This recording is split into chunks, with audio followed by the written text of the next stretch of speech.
ایک اور واقعہ یاد آ گیا. میہ فارقین شام کا شہر تھا اور اس کا قلعہ تھا پہاڑ پر. 1 سال صحابہ اس کا محاصرہ کر کے پڑے رہے. خالد بن ولید جیسے فتح نہیں ہو سکے. تو خالد بن ولید رضی اللہ تعالیٰ نے اعلان فرمایا کہ سارا لشکر روزے رکھو کہ اللہ اس کو ہمیں فتح کروا دے. پہلے دن روزہ رکھا گیا. خالد بن ولید افطاری کے لیے خیمے میں آئے تو افطاری کوئی نہیں تھی.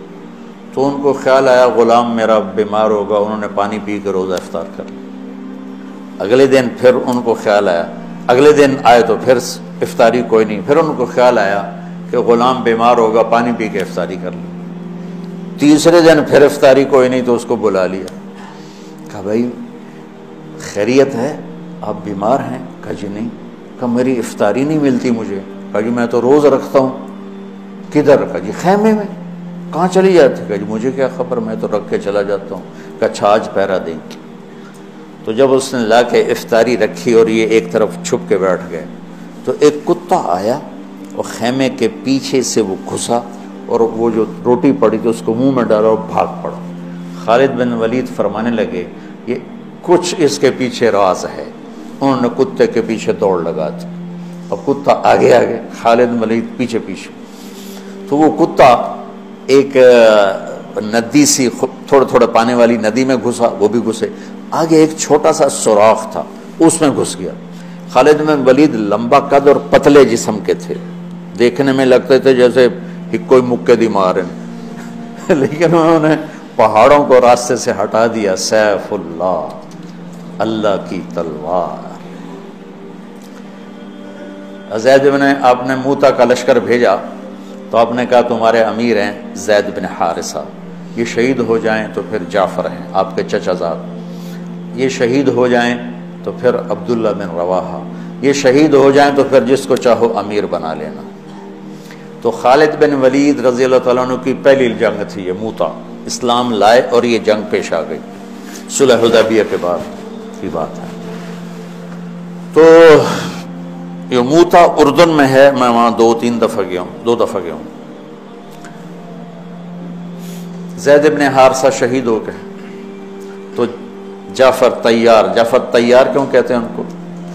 ان کو جھنڈا پکڑا تو انہوں نے ہاتھ کاٹ دیا, تو انہوں نے دوسرے ہاتھ میں لے لیا, انہیں وہ ہاتھ کاٹ دیا, تو کٹے ہاتھوں سے جھنڈے کو یوں چمٹا لیا, انہیں پیچھے سے کاٹ دیا تو جھنڈا گر گیا.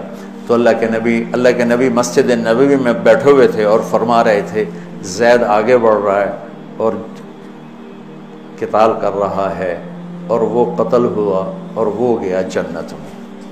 پھر آپ نے فرمایا اب جھنڈا جعفر نے اٹھایا ہے اور وہ آگے بڑھا ہے, اس کے دونوں ہاتھ کٹے اور وہ گرا اور وہ گیا جنت میں, اور اس کے دونوں ہاتھوں کے بدلے میں اللہ نے جعفر کو 2 پر دے دیے ہیں جس سے وہ جنت میں اڑتا پھرتا ہے.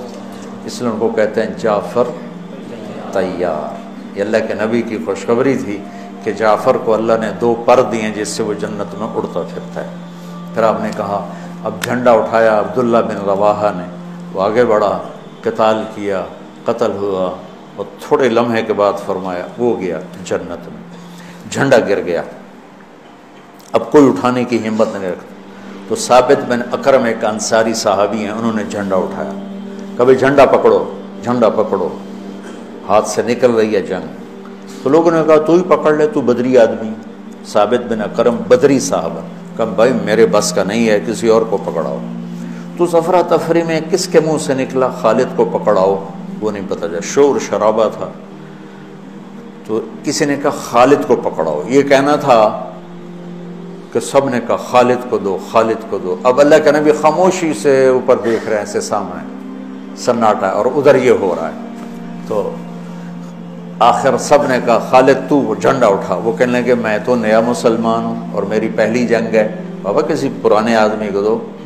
تو سمجھ گئے تو ہی لے, تو ہی لے, تو ہی لے.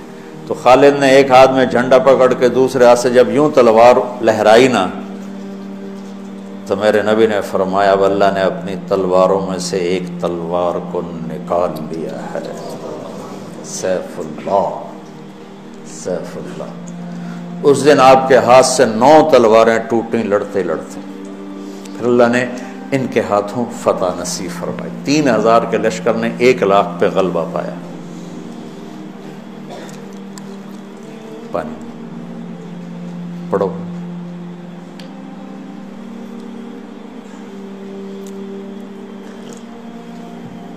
تو وہ اس سوراخ میں گھس گئے تھے، پتلے تو چلتے رہے سے رینگتے وہ سوراخ قلعے کے اندر جا کے کھلا۔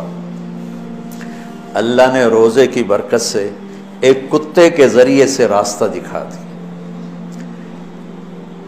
تو حضرت خالد بن ولید نے کہا بھائی 100 آدمی تیار ہو جاؤ، پتلے پتلے، آج رات فتح ہے انشاءاللہ۔ تو ان کو لے کے گھسے، صرف 88 اندر جا سکے، 12 ذرا تھوڑے سے ہیوی تھے وہ نہیں گھس سکے، تو 88 آدمیوں کو لے کر وہ اس سوراخ میں سے رینگتے ہوئے قلعے میں داخل ہوئے اور جا کے حملہ کیا، اور اللہ نے دروازہ کھول دیا، اللہ نے فتح نصیب فرمائی۔ تو روزہ اور نماز دنیا اور آخرت کے کام بنانے کا وسیلہ اور ذریعہ ہے، اگر ہم اس کو یقین کے ساتھ کریں۔ جب مشکل پیش آئے اپنا ظاہری سبب بھی اختیار کرو اور نماز بھی پڑھو۔